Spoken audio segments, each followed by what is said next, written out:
It's always glitchy. I never get it right. We can put it in afterwards. Anyways.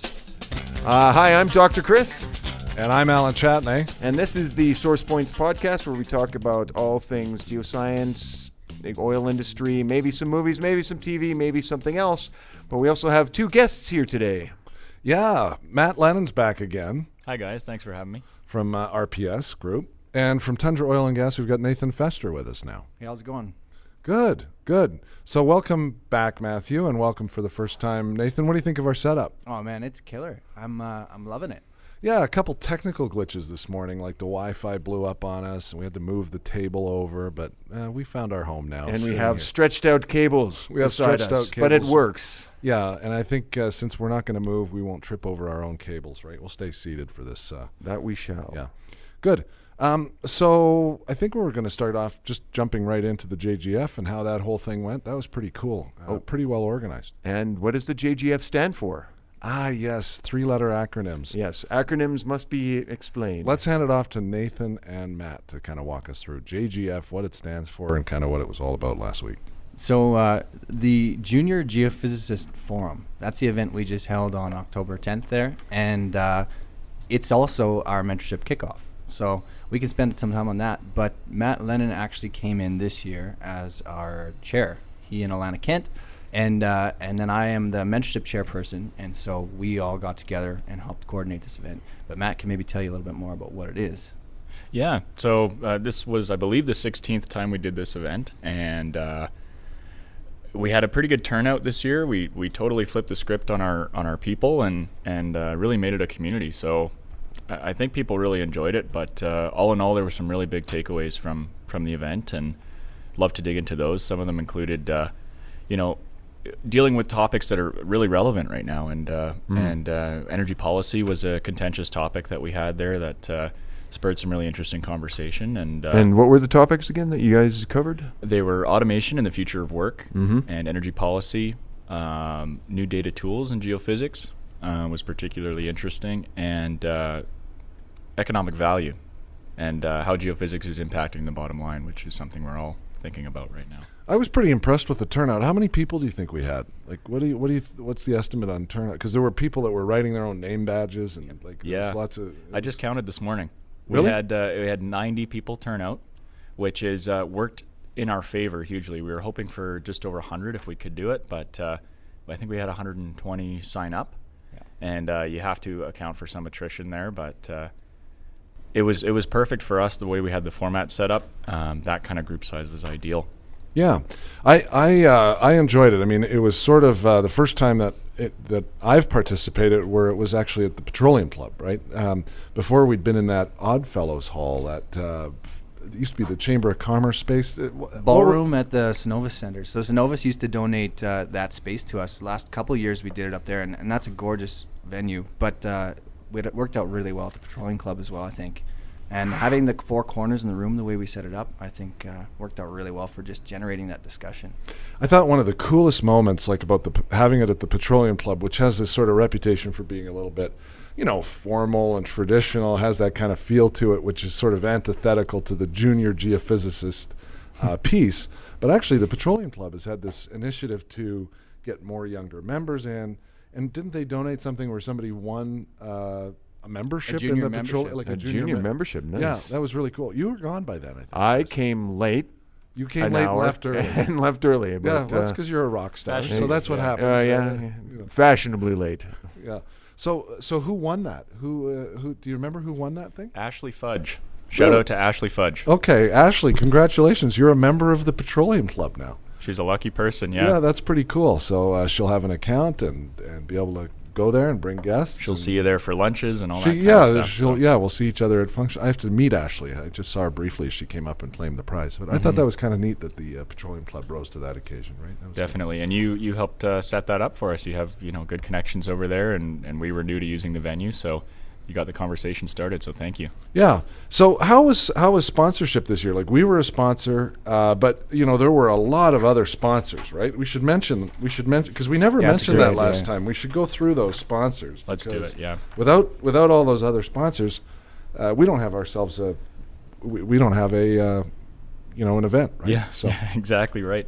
Let's walk through them. You, Al, obviously, and Explore were our platinum sponsor this year, with our largest donation to the event, and which afforded you an opportunity to speak to the crowd and talk about the relevance of juniors today in the industry, and we really appreciated that. And I got a lot of good feedback from what people thought about your speech. So thank Okay. you for that. Good. No, and I see Husky here and LXL Yep. as gold sponsors, right? That's huge. Nothing to laugh at. Yeah. No, Them no. and TGS and Absolute Imaging, all gold sponsors. Right, and they all had people there, right? They had everybody. I think all the sponsors had representation there, which was great to see. Yeah, As far as I absolutely. know, yeah. Right? Yeah. No, I saw people from all 4 of those companies. That was great. Great, excellent. In the silver sponsor category, we had RPS, Centera Technologies, Janine Ballingal over there helped us with a contribution. Or Signal, Reagan Kennedy helped us out there. And Regan was there, right? Yeah, she was there. And Catalyst Data Management.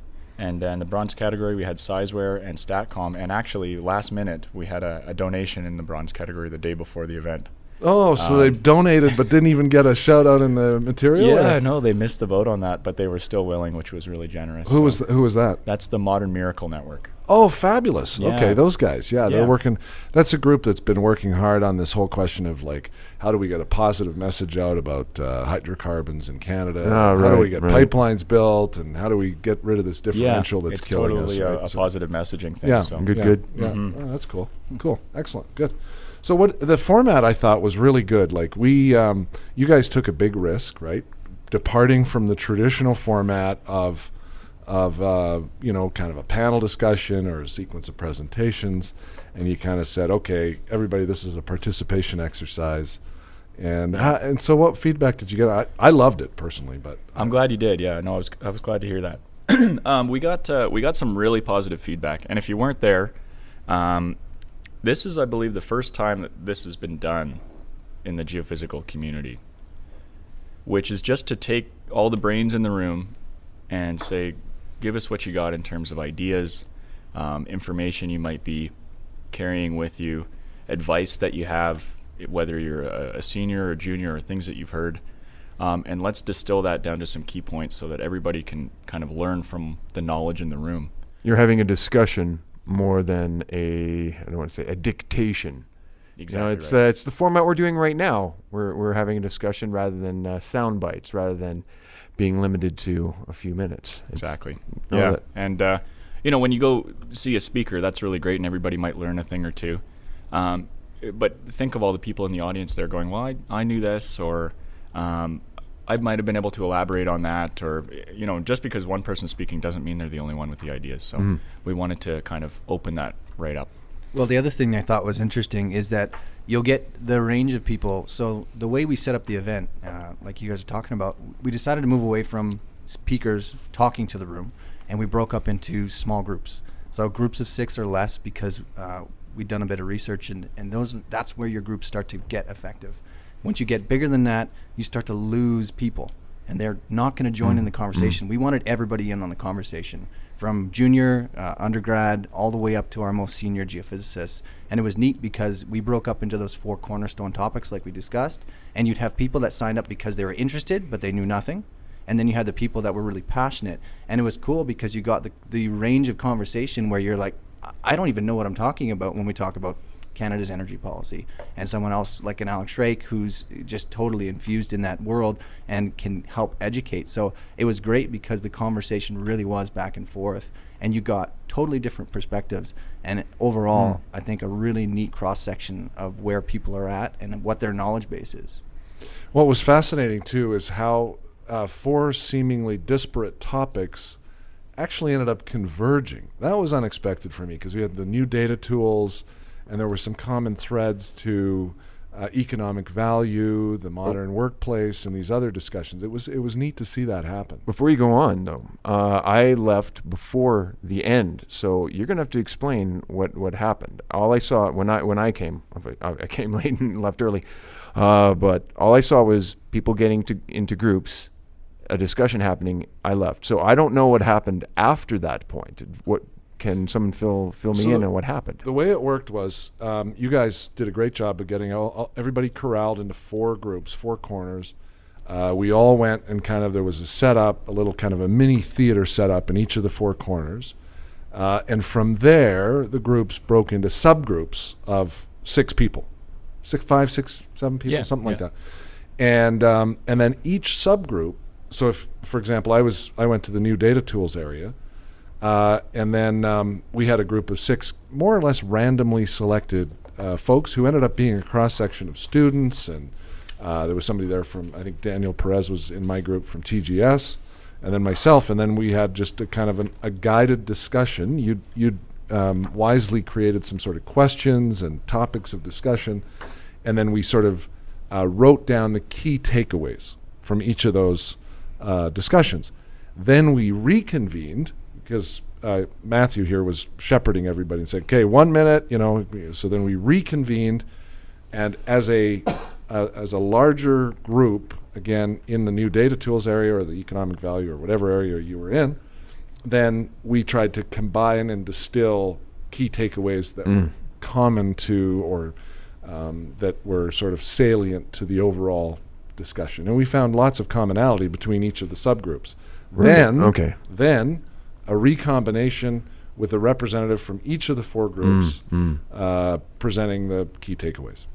Exactly right. Yeah, they would nominate they would nominate a captain from each of those kind of topic areas to then pitch to the entire audience, so everybody could get kind of the core salient information out of the event. Yeah. So what will happen now? Will you guys compile this? Will you send out an outcome? I mean, this is part of it, right? We're closing the loop, at least from a podcast perspective. But what were some of the key takeaways? What will you do? How will this be used to drive the conversation forward? Yeah. We've done our data gathering. Now it's about data cleaning. Really collecting this together and seeing what we can do after the analysis and take away. And I think a big part of it is going to have to do with following up this event with those particular areas that people were most passionate about. And I think that's going to mean future events that are focused in those areas and with that content. And really trying to drive some change within the organization so that people feel educated and feel they can take action on these topics. Yeah, so one of the things we did at the event, when the captains got up to speak, they all got a big piece of paper and they write down their keynotes on it. So we've got all of that captured. But inherently there's a sampling problem there, where you tried to capture all those thoughts that were in the room, but there was so much more discussion that we couldn't fit in that 2-minute time frame that we had there. So I think what it really was it was an encouragement that, we picked the right topics. Because we were talking for 20 minutes in small groups, and people were like, are you done? And it's like, well, no, we just got started. So, we had some really great takeaways. We want to share that with the group. I think the idea of throwing out like mind maps for each of those kind of key takeaway things, where you kind of highlight the key things that were brought up, some of the main items and words that we were kind of capturing in that discussion, can be sent out to the group of all the attendees. And then there was some great stuff that came out of it. Like in our energy policy group, Liz Ramsey said, we need to come up with a formula for how you maximize the value and how you quantify the value of, say, any given project. And we're like, well, could we actually do that? Yeah. That spread like wildfire, didn't it? A formula. There's a geophysical formula. A bunch of people. Can we quantify this? Little things like that. And so we want to find those little takeaways where they might be actionable and then challenge our group. And our groups are all of our senior geophysicists that were in the room, our young students, the Mentorship Program, people that have signed up and are going to be volunteering, emerging professionals program. So we've got a bunch of different domains that we can kind of proliferate this data through. And then we want to challenge our groups and say, what can we do with this? Because it's great to go to a talk and hear someone say something and feel like you get a little bit smarter. But what if we could actually take the discussion that we had and make some progress as a community? And that was always the vision with the format. And I think we got the first bit, which is everybody getting excited about it. And now what can we do as a group? And I think that's where we're still coming up with exactly how we do that. It sounds like a great format. And actually, it sounds like... was there someone with an education background who decided to tempt this format? And I'm saying that because it's near what's called flipping the classroom, and that's when it's flipping the classrooms based pretty much on group work, and out you bring in your experience and you talk about it, and the group teaches itself, not a teacher teaching the group. Right. So it's actually it's very forward thinking. It also shakes up the way things are done, and it's also like if you could do more events like that in the future, I think they'd be quite popular because of the sheer fact that people are teaching each other rather than someone just blabbing up in the front saying something. It's now group activity, Exactly. engagement, emotional involvement, not just. The key is that it's like acquiring geophysical data, seismic data. You get the data, you've got to interpret it, work with it, and come up with a recommendation with a set of outcomes. And so this idea of a formula and economic value, just this morning I had the thought that as the differential or the discount to Canadian oil widens to the historic highs that it's at right now, like we're selling our oil for nothing to the Americans. It's a bit of a disaster, actually, for Canada anyway. Good for the Americans. Could somebody kind of take action to kind of run a calculation of economic loss? Right, we certainly have the skill set to kind of code something up like that, throw it on the web, publicize a link. Right, have a policy outcome that's driven by the JGF and by the discussions that we had there to show economic loss from what's happening to us. And that's some of the discussion we had that was probably most prevalent in our group was how do we share information with our community without seeming biased? Because we have the bias of making our living off of this. And so when you share information, how do you get across to people that we're trying to be as unbiased as possible and trying to be as empathetic to all sides of the question? I would, if I could interject on that and say, it doesn't matter. Be biased. I'm absolutely. That is the only way you can get some opinions across, and you might get detractors, you might get haters, but the people who agree with you will be your biggest fans. It's sort of social media right now. You can't just say, well, I'm going to toe the line, or sorry, I shouldn't say toe the line. Stand on the fence. Yeah. If you really want to be effective, you've got to have an opinion. Hard. And maybe, and Al, you kind of spoke to that when you had your initial presentation to the room. We need a stronger, moderate voice. You kind of have the extremes on both sides banging their drums real loud, and we have a bunch of people that I think when you got in the room, you realized a lot of people are in that moderate category where they're not leaning hard one way or the other, and having a stronger voice for that, getting more information out in that format. And you can still have your biases, absolutely, but have a strong opinion.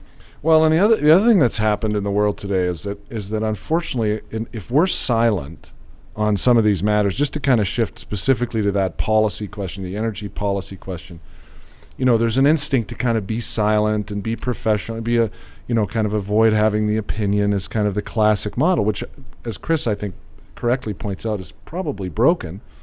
The problem with that is that then the narrative gets set by others.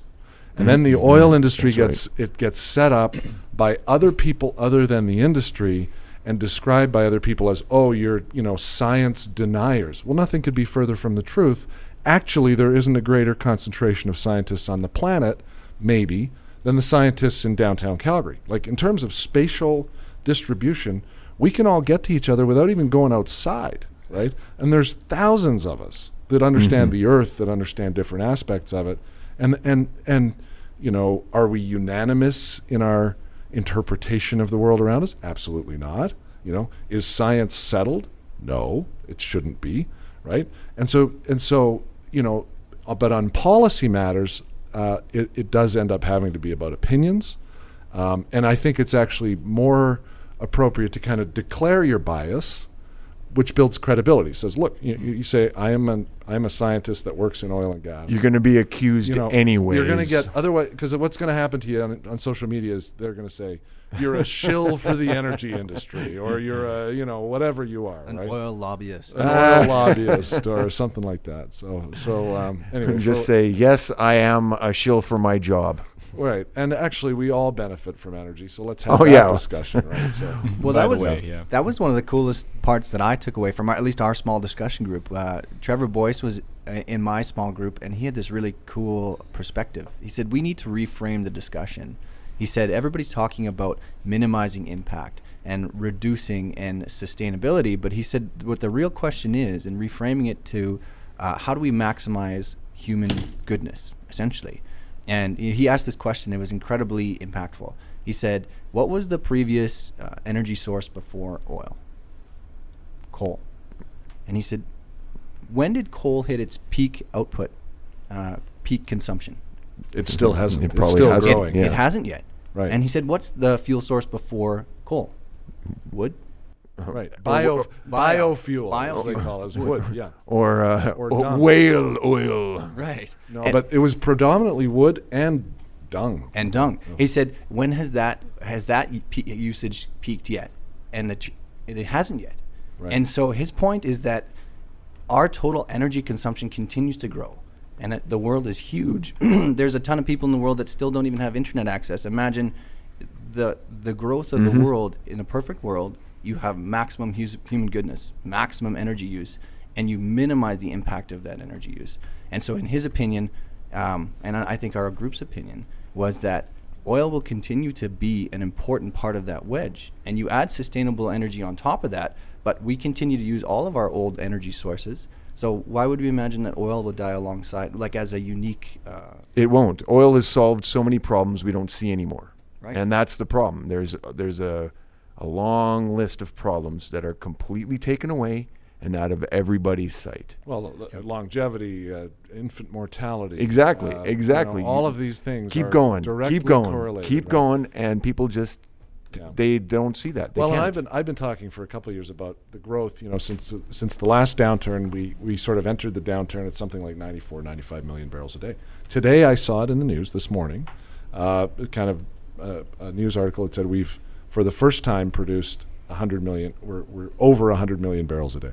So the growth, all of this narrative that we've been hearing, is actually just noise. Because in the meantime, we're all burning more and more and more oil. Why? Because it's a wonderful way to create energy and prosperity and health and happiness, and actually the world becomes a better place. You get your bananas. I mean, you get your iPhones. You get your medical care. There's so many. There's a list of it that just people don't appreciate because they can't appreciate. Yeah, and I think the mistake that our industry has made is being somewhat apologetic for itself, right? Sort of being on that hind foot, and then and I think we're starting to see things bounce back from that. So yeah. Were you in the energy policy group as well, Matt? I was floating. You were floating, and actually we had one other person floating, which was Ron Larson, who's the chair of the CSCG Foundation. And he made some keen observations as well about the kind of the state of the conversations. And what he said was, everybody's talking about people in all these groups. New data tools is talking about people. Automation is talking about people. Economic value is talking about people. And he kind of left it at that and left me to wonder what that might mean. But it's interesting how we tackle these topics, and we have to think of them in the context of what does that mean for us as employees and as geophysicists, as scientists, and as people. So I thought that was interesting. And Nathan, to your point about Trevor Boyce, being a very good voice at your table, he was also the winner of the Mentorship Award this year. So do you want to speak to that a little bit? Yeah, we were really excited about that. So like we said, JGF this year, we teamed up with Mentorship. That's the program that I coordinate. And we decided to set up a mentorship award for our past year. So for our mentors and our students, we got people to nominate. So your student might nominate you as a mentor of the year, and mentors likewise nominate their students. And we had a chance to present that to the room. And it was really great for us as an organizing committee to get the feedback from all of our pairings and hearing the great things that are coming out of our program. You know, the support that students are getting from downtown professionals, how they're getting introduced to the industry, what they're learning, and how it's changing their perspective on what they're going to school for. And then vice versa, how students were supporting mentors and helping them through tough times. Some of our mentors lost their jobs in the last year or two, and having their students still be engaged and still care. And obviously, you realize that mentorship, it isn't just about job finding, for example. A student says, I need to find a contact downtown so I can get a job. Well, that's not what it's about at all. It's about getting introduced to the industry. It's about starting to build your network. It's about understanding what you're going to be doing. And so we were able to present Mentorship of the Year awards to our top mentor, which is Trevor Boyce, and our top mentee, who is Penny Pan, who's now just got a job at Halliburton working in their microseismic group. So it was really validating for us, and it gets us excited to keep working on this program, continue to grow it, and see how much bigger we can make it. Yeah, it's really inspiring. Like, you can kind of see these bonds that get formed. I've never been a part of that directly, but We should get you in there, Al. yeah, I'm game. You know Sign that me time up. you have on your hands? Yeah. Yeah, exactly. All that spare time. No, but you know what? Your time is all you have, and so it's how do you use that time. The thing that I will say, though, and I said this, when I had the opportunity to kind of speak for a couple minutes at the beginning, is that it is truly inspirational, and it's had a profound effect on our little company, because it was attending the first time I'd attended. I know it's been going for 16 years. I'm embarrassed to say I only went for the first time 3 years ago. But going there, I sort of just realized, wait a minute, we could be hiring, instead of hiring, an administrative person for an administrative role, let's hire somebody who at least is interested in geoscience for that role, so that person becomes exposed to to the industry at large. And so today at our front desk, we've got a geologist, Monica is a geologist who we hired, and she's doing that sort of non-geological role. But eventually we'll have the opportunity to transition into other things here. Isabel has done that. Our GIS intern, I Yeah. guess you'd say, she's a geologist. Dan Lois, who was our first hire on this initiative, is still here. He's about to walk in the office, I think, any minute. Up there for a day, that was it? Oh. Yeah. And we're scouting our next program. Dan's going to be running that, so it's kind of exciting. That's awesome. Yeah. What does it take to be a mentor-mentee in this program? All you got to do is sign up. It doesn't cost you anything. We've got a link on the CSCG website, and the easiest way is just Google CSCG mentorship, and there's an online application for mentors and for students. And one thing we're noticing is that it's actually harder for us to get students these days. I think with the state of the industry and the way things have gone, there's a little more maybe apathy or just like timidness. Or apprehension about pursuing a field that appears to be, or is, not exactly doing the greatest. Absolutely. But I think Chris you've made this observation, Chris, that your last 10 years has been about a bear market in Canada. Yes. Right? So you completed your education, you got your PhD, you're trying to make your way in the industry, and the industry's not really there for you. No. Today, there's an argument that people who are coming out of school, now you've got smaller numbers.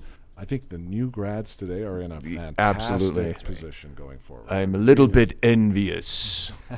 Yeah, because it's just a timing thing, right? Yep. Sometimes. And we're in a cyclical market, and it looks like we're at the beginning of a long upcycle, I think. Well, 2 years ago at the JGF, we had a discussion on the future of geophysics. And one of the resounding comments we got from that panel discussion was, the people that stick it out, that put their nose down through the hard times, they're going to be the coveted demographic in 5 or 10 years when the oil recovers and you've got the skill set and the experience, and you were the one that toughed it out and then built the experience in a time when it wasn't necessarily paying itself off to do that.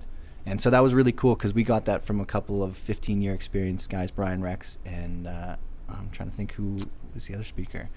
A couple years Can't ago? remember right now. Was it Amanda? I'm trying to remember. No, not Amanda Hall. She was last year. Oh, okay.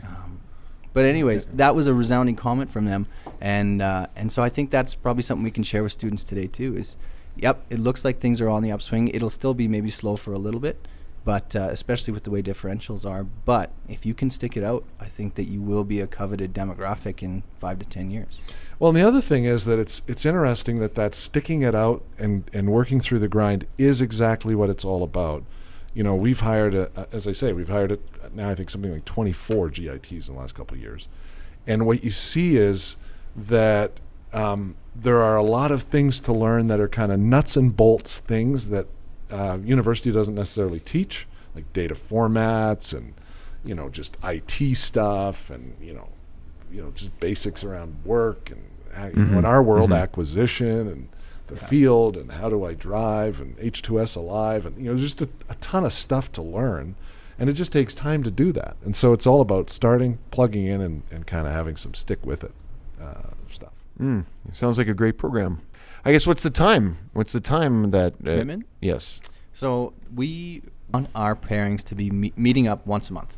Once a month. That's it. That's it. Okay. And contact, we want it to be at least twice a month. Send an email, send a text, and once a month, maybe meet up downtown, grab a coffee together, go to a CCG luncheon. Have your student come into your office and show them what you do. There's a lot of things. And so one thing that we want to do this year, we have a newsletter that we send out every month, and we're going to have mentorship challenges. So maybe this month the challenge was to go to the JGF together. Next month, maybe it is pick a seminal geophysics paper and read it together. Or, we're going to come up with a bunch of different challenges for our group and help kind of encourage them and say, like, these are things you guys can try and tackle together. That's neat. And do you have guidelines beyond that? Like, these are things you should do? Like, is it just meet once a month, or is there help for the participants? Like, is somebody considering this? Yeah, absolutely. So we built a bunch of different resources, and I think it's kind of used at different points and different time. But we've got a list of probably like 150 different things you could do with your mentor and mentee that we send out when we do an initial pairing. Another thing we're doing actually this year, I'm quite excited about, is we're building a mentor resource list. So one thing you get is we have one-on-one pairings. That's the way our program works. You as a student say you're interested in whatever field, and we do our best to match you up with a geoscientist who has an expertise in that. But say you have more than one interest. Maybe you're interested in interpretation and oil and gas, geophysical development, but you also have an interest in environmental.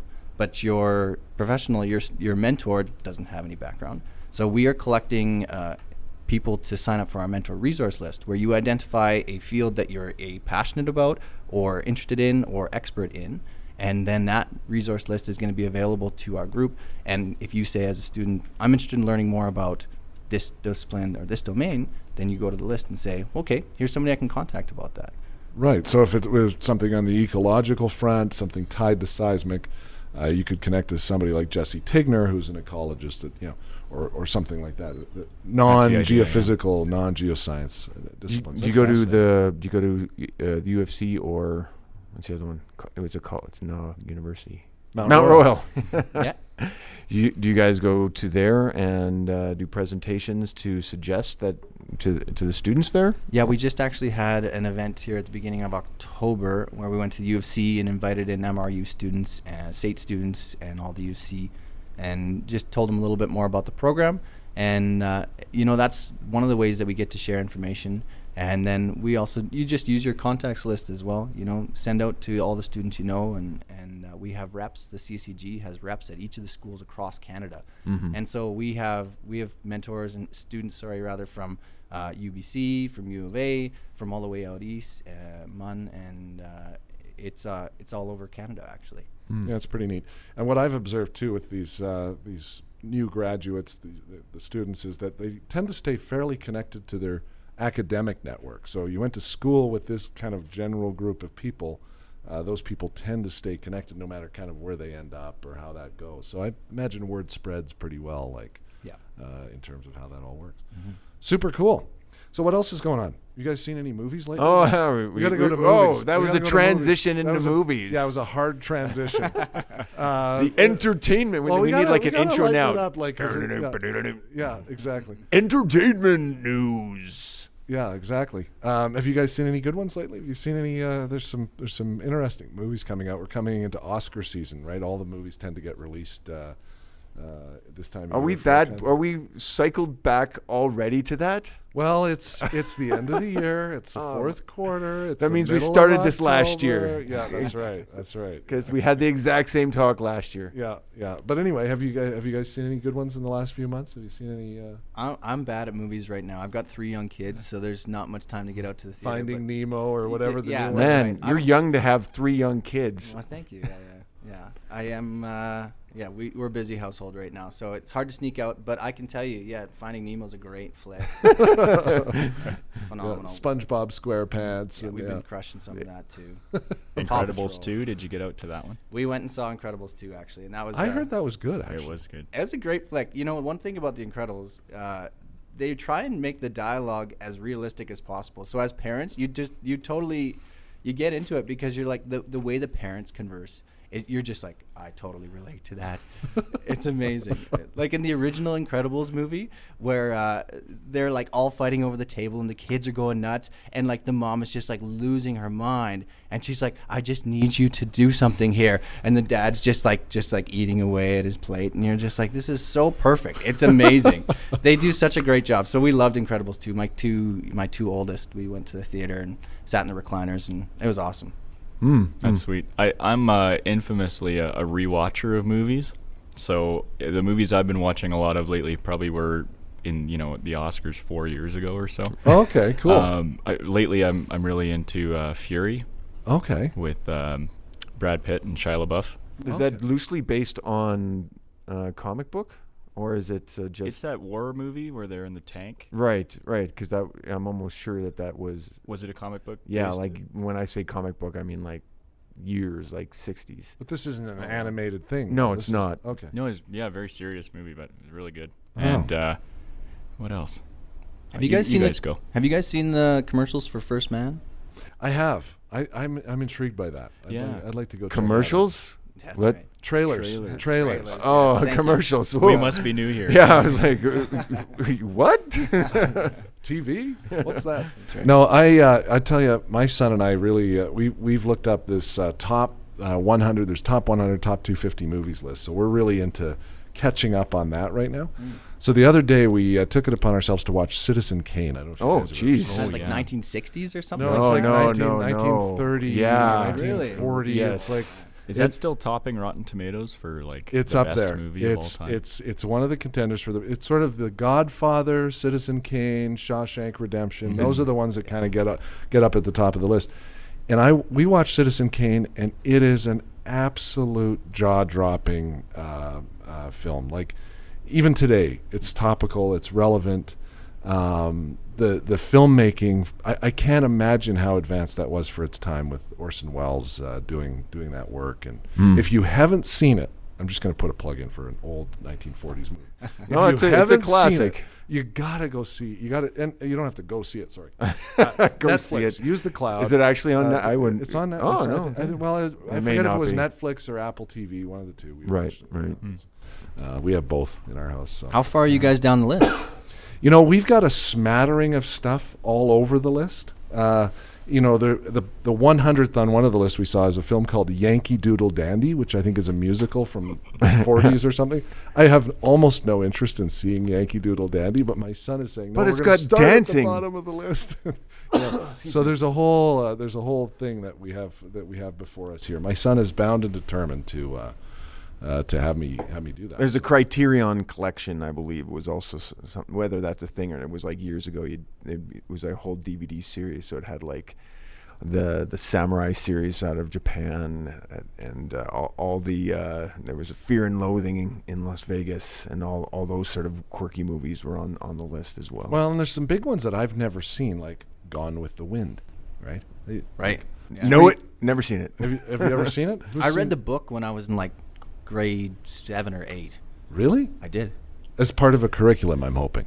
No, I read it on my own. Really? Oh. I used to. So my parents didn't have a TV in our house till I was in grade 7 or 8, and so I'd go to the library and pick up books. Oh my goodness, that's fantastic. I was a Lord of the Rings kid at that age.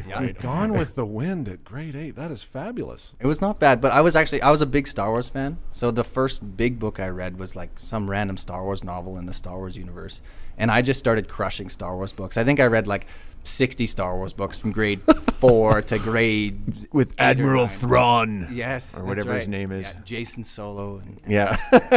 All that stuff. Yeah. I Oh, was memories. back in my days. It was, I don't even know if these even exist anymore. Hardy Boys? Do they Yes. still Oh, exist? yeah. Oh yeah. The entire series, Yeah. with the Hardy Boys and Chet and all their misadventures. I had the whole set, and worked my way through that. whole Never thing. read one. You've never read one? Nope. Because back in the day, it was kind of like the guys would read Hardy Boys, and the girls would read Nancy Drew. Yeah, Nancy Drew. exactly. Yeah. Well, I'm sure I it never wasn't read like, a Nancy Drew book. Did you ever read a Nancy Drew I book? think I stole one of my sister's Nancy Drew books and read a Nancy Drew book. Really? Sweet Valley High. Now that's really old. Yeah. It is 2018 now. The boys can read the Nancy Drew books. Yeah, Oh, you can. I'm sure the girls can read Hardy Boys. Like they were literally like blue and I think yellow, right? Different, the classic sort of colors. We go from movies to books. Yeah, There that you was go. well because of Gone with the Wind as a book. I didn't even actually realize that, so that's kind of cool. And do you guys have any good books you're reading right now? I'm actually working my way through. So the last book I read was called The World in a Grain. It was all about silica. It was about sand, and it's a fascinating read because it talks about how we say the world runs on oil and gas. Actually, it also runs on sand. If you think about it, concrete, glass.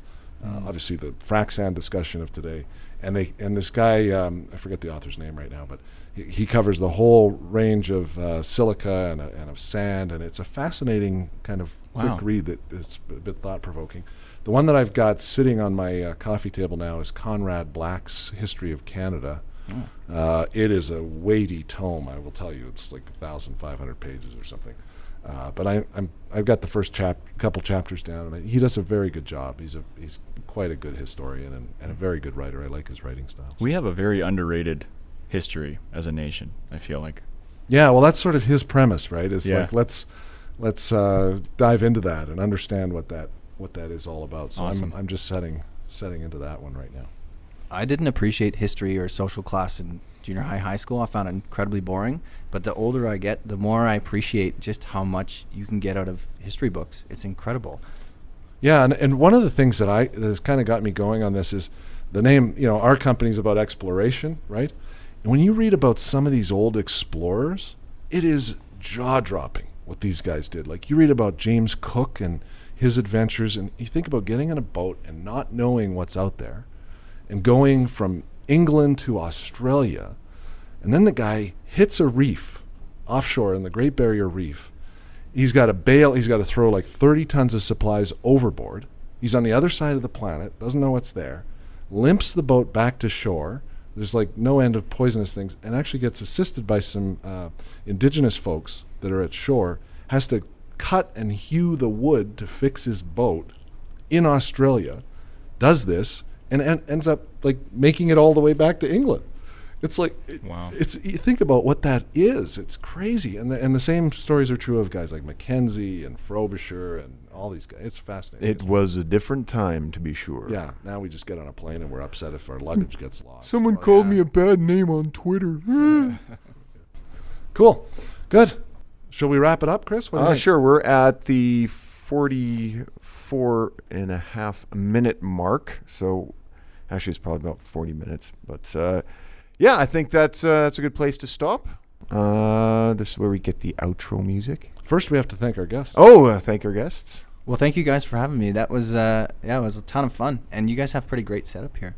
Yeah, it's kind of fun, and thanks for joining us. It's always more fun when we have guests, especially two guests at the same time, because we get lots of conversation. This, I think, is our longest podcast ever. No, I don't think so. Close. Yeah, it's close. It's one of the longest. Yeah, Certainly one of the best as well. So thanks, Nathan, and thanks, Matt, for Thank joining you. us. And thanks also for your volunteer work and everything you're doing for junior geophysicists these days. That's fabulous stuff. Wonderful. Absolutely. Happy to do it.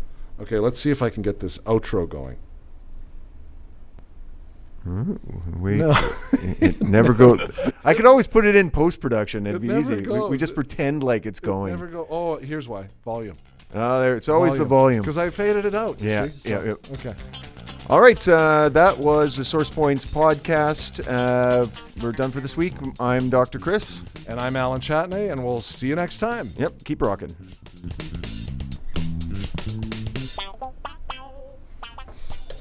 There we go.